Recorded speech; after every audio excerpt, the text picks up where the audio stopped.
Bilang bahagi ng nalalapit na paglulunsad ng DSM Call Emergency, isinagawa ng pamahalaang bayan ng Sultan Kudarat ang executive course. Ang Partners in Peace and Progress story mula kay Criza Chavez.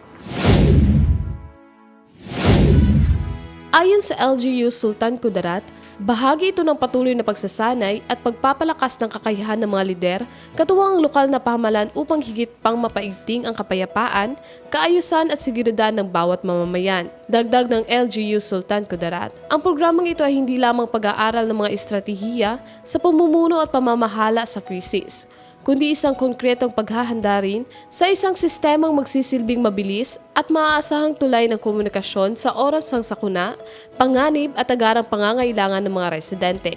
Sa pamamagitan ng kaalaman, koordinasyon at malasakit, ayon sa LGU, mas pinagtitibay ang isang pamahalang handang tumugon, makinig at kumilos para sa kapakanan ng lahat. Panawagan ng lokal na pamahalaan na sama-samang itaguyod ang isang ligtas, maagap at matatag na Sultan Kudarat at Maguindanao del Norte.